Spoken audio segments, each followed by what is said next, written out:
Bonjour à tous, c'est Mirose et j'ai le plaisir de vous retrouver aujourd'hui sur une nouvelle série de vidéos autour du jeu de société bien connu Horreur à Arkham, le jeu de cartes. Un jeu que j'apprécie particulièrement, j'y joue déjà depuis plusieurs années. J'ai l'habitude d'y jouer en solo ou bien à 2 ou 3 joueurs, que ce soit en physique ou sur les plateformes en ligne comme Tabletop Simulator essentiellement. Et aujourd'hui, j'avais envie de me lancer voilà, dans un nouvel exercice, à savoir vous présenter en vidéo, en physique, des parties de ce jeu de cartes.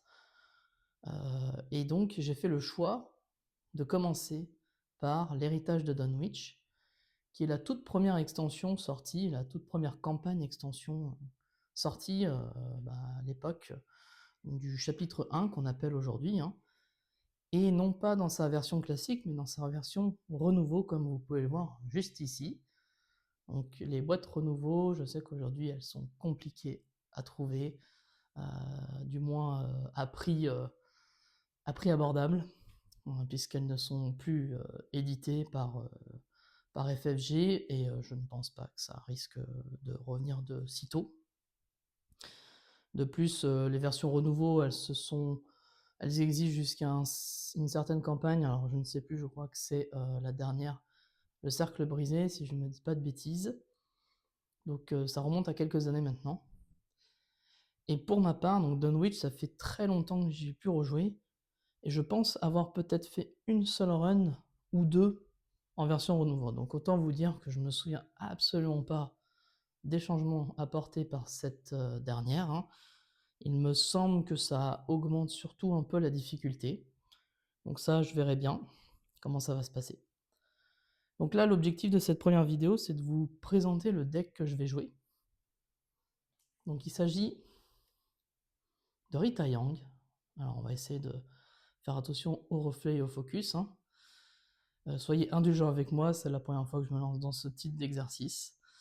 Donc Rita Yang, ouais, effectivement, là en plus on voit ma tête dans le reflet. Rita Yang, donc c'est une investigatrice du cercle brisé qui joue donc essentiellement sur l'esquive, en fait, l'agilité, pour pouvoir esquiver les ennemis avec sa capacité qui fait que, après avoir échappé à un ennemi, soit on inflige un dégât à cet ennemi, soit on se déplace vers un lieu connexe, et ce, une fois par round. Donc elle a 9 de vie, 5 de santé mentale, 3 de volonté, 2 de savoir, 3 en physique et 5 en agilité. Donc c'est plutôt une investigatrice qui va jouer vraiment sur l'esquive des ennemis. Donc si je pouvais rapidement vous montrer ces deux cartes signatures. Donc ici on a Je ne fuirai plus, qui est une carte rapide, c'est un événement rapide à jouer uniquement durant notre tour. Ça nous permet de redresser et d'engager tous les ennemis dans votre lieu. Pour le reste du tour, chaque fois que vous échappez un ennemi, vous avez le droit de lui infliger un dégât au lieu de l'incliner et de vous désengager de lui. Donc c'est intéressant puisque ça permet en fait de faire un peu le ménage. Alors ça devient surtout intéressant quand on est à plusieurs joueurs, parce qu'on a tendance à avoir peut-être plus souvent d'ennemis, mais ça peut bien combiner en fait avec sa capacité qu'on vient de lire, puisque une fois par an, elle peut également infliger un dégât à un ennemi qu'elle a infligé. Donc elle peut faire un petit peu de ménage. Et ensuite on va avoir donc sa faiblesse, silhouette encapuchonnée, donc c'est un humanoïde cultiste, hein, c'est un ennemi qui a 3 de valeur de combat, 3 points de vie, 3 d'agilité pour essayer de l'échapper. Donc évidemment la proie uniquement Rita Yang. Donc là, comme on sera en solo, ça n'a pas vraiment d'incidence pour toute la run. Alerte, chasseur. Donc je reviendrai dessus sur ces mots-clés un peu plus tard. Et un effet forcé qui nous indique qu'après avoir échappé aux silhouettes encapuchonnées, elle nous attaque. Donc c'est un peu embêtant puisqu'évidemment, nous avec Rita, on va avoir tendance à vouloir échapper la plupart des ennemis, sauf que celui-ci, si on l'échappe, il va nous taper derrière. Donc ça peut être un petit peu enquiquinant. Au niveau des cartes, donc je ne vais pas forcément revenir sur toutes les cartes qui sont présentes devant vous, je pense que pour les plus connaisseurs de ce jeu vont reconnaître la plupart d'entre elles, hein. On va avoir des cartes qui vont être forcément très intéressantes pour Rita. On va parler des chaussures de course, hein, très rapidement. Hop là, si mon pouce pouvait ne pas cacher ce qui nous intéresse. Donc ça va nous permettre d'augmenter notre agilité. Et en plus, ça va nous permettre de gagner un déplacement gratuit si jamais on le souhaite, hein, qu'on se déplace dans un nouveau lieu, mais avant que n'importe quel ennemi nous engage. En faisant un test d'agilité de 3, en cas de réussite, on se déplace vers un lieu connexe. Ça va nous permettre de gagner un petit peu en déplacement. Peter Sylvestre, hein, on le connaît très bien, au moins ceux qui ont l'habitude de jouer à ce jeu depuis quelques années maintenant. Donc très efficace, hein, c'est un allié qui également augmente notre agilité, et qui en plus va nous permettre de tanker un petit peu notre santé mentale, puisque lui, il va pouvoir se régénérer à chaque fin de tour, et d'une horreur, hein, pardon.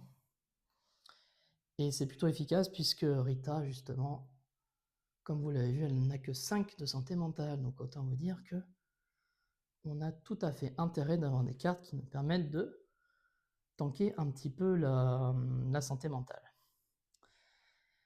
Alors, je ne vous ai pas présenté la carte vraiment maîtresse de ce deck que j'ai envie de jouer. Il s'agit du flingue hyper physique. Donc cette carte-là, en fait, c'est une carte qui a un mot-clé personnalisable. Donc je vais vous expliquer juste après comment ça fonctionne. Mais une carte personnalisable, c'est une carte qu'on va pouvoir améliorer au fur et à mesure en dépensant de l'XP. Vous allez voir juste après. Elle a une utilisation de 4 éthers. Éther, je ne sais jamais comment on le prononce. On a une première action en dépensant un éther, on va pouvoir résoudre la capacité émanation de la forme actuelle. Donc vous allez dire, mais qu'est-ce que c'est que cette histoire de forme? Vous allez voir, c'est lié justement à sa personnalisation. Et en plus, en action rapide, elle va pouvoir changer de forme. Donc, qu'est-ce que ça signifie? Vous voyez ici, on a une carte personnalisation.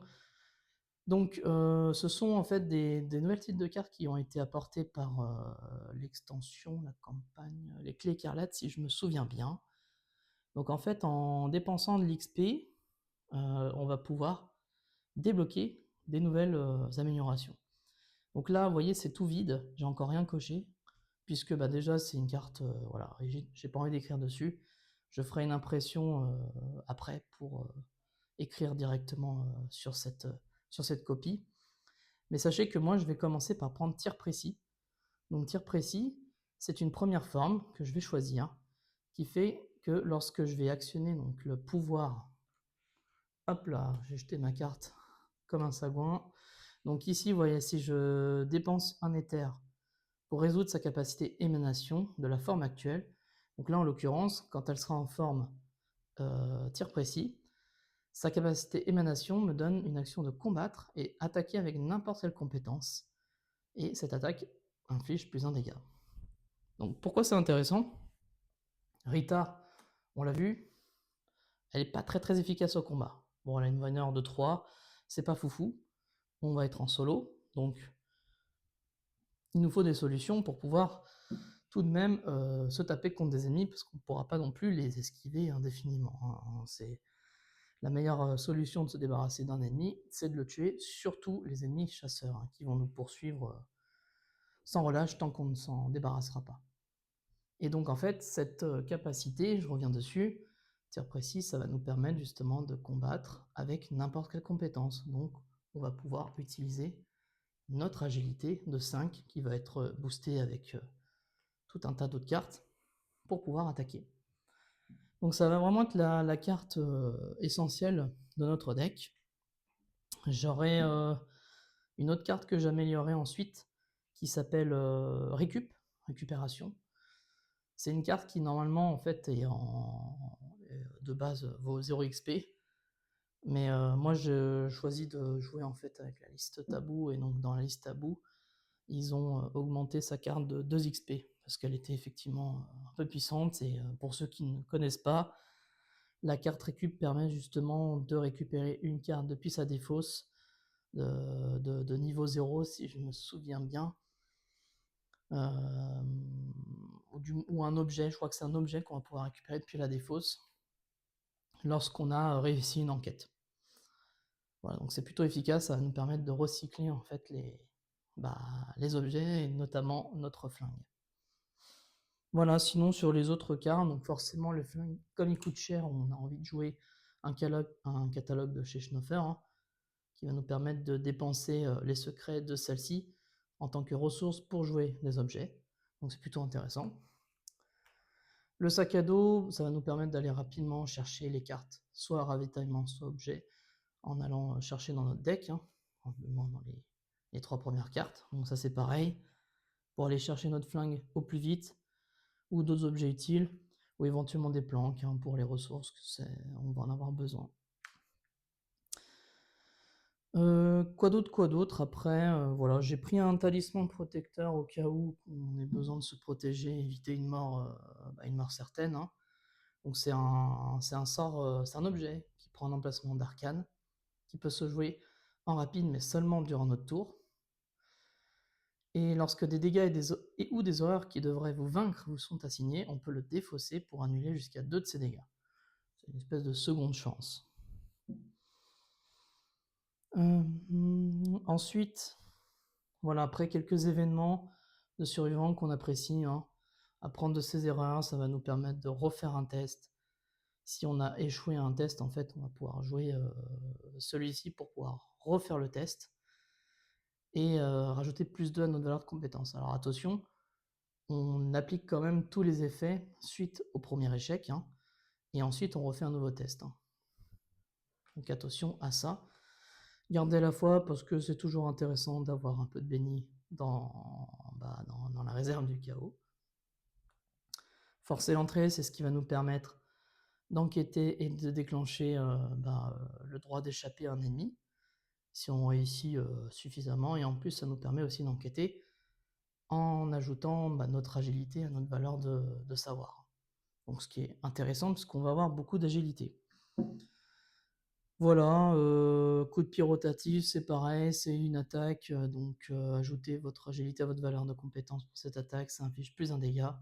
Et en plus, si on réussit, on peut échapper, enfin, on échappe automatiquement à l'ennemi attaqué. Donc en gros, c'est une carte qui va nous permettre de faire jusqu'à 3 dégâts, si vous vous souvenez bien, avec la compétence de Rita. Le fait d'esquiver, on va pouvoir choisir de lui infliger un dégât supplémentaire. Dégourdi, c'est une carte qui va nous permettre de récupérer des cartes survivantes dans notre défausse. Ça va nous être utile. Donc ça, c'est une carte compétence, hein. J'ai mis plusieurs cartes compétences, la dextérité, perception, pour de la pioche, et puis pour les icônes, hein. Planque, je vous l'ai déjà montré, pardon. Et vous venez pour la fête. Donc ça, c'est une carte, je crois que c'est la dernière extension, la cité engloutie. Alors, la dernière du chapitre 1, pardon. Qui va nous permettre en fait d'aller moyennant une action discussion, d'aller chercher un ennemi non élite dans le deck rencontre ou la défausse, de générer incliné et engagé sur nous. Et derrière, on va pouvoir piocher un nombre de cartes égal à la somme des valeurs de dégâts et d'horreur de cet ennemi. Donc je me dis, si jamais j'ai besoin de piocher pour aller chercher des cartes plus utiles, j'ai joué cette carte-là. Voilà, et puis si je vous en ai pas parlé, mais bon, voilà, la lampe torche, ça tout le monde connaît, même dans le chapitre 2, elle a été rééditée. C'est une carte qui va nous permettre d'enquêter aussi. Parce qu'au début, on n'aura pas énormément de solutions. Petite info, donc, j'ai pris dans le vif du sujet, ce qui me permet d'avoir 3 points d'expérience au démarrage de mon deck, moyennant 2 traumatismes. Donc j'ai le choix entre physique et ou mentaux. Moi, je pense que je vais prendre 2 physiques, parce qu'en santé mentale, on n'est déjà pas bien élevé. Je verrai si je fais un physique, une santé mentale ou 2 physiques. Bon, à mon avis, ça va être 2 physiques. Donc les 3 points d'expérience, en réalité, je vais les dépenser déjà, je crois que ça va être 2. Les 2 pour améliorer en fait mes 2 flingues. en cochant les 2 premières cases de tir précis. Alors il me semble que c'est un demi XP une case, hein, si je dis pas de bêtises. Ou alors c'est un XP pour chaque case, mais une fois que tu as amélioré en fait, une fois que tu as déclenché l'amélioration, elle est valable pour les 2 cartes en fait. C'est-à-dire que là je vais mettre 2 cases, tir précis, je vais avoir mon amélioration pour les 2 flingues que je vais jouer ici. D'accord, ça s'applique automatiquement aux 2. Mais ça m'aura quand même coûté 2 XP, et le 3ème XP je l'ai mis là-dedans. Voilà, donc on va bien voir comment ça va se dérouler sur cette campagne avec Rita. Et puis j'espère que ça va vous plaire. Donc on va s'arrêter là pour cette première vidéo. L'objectif, c'était surtout de faire une petite introduction et de vous montrer le deck que je compte jouer. Et puis la prochaine vidéo, on attaquera directement la campagne de Dunwich avec Rita. Merci.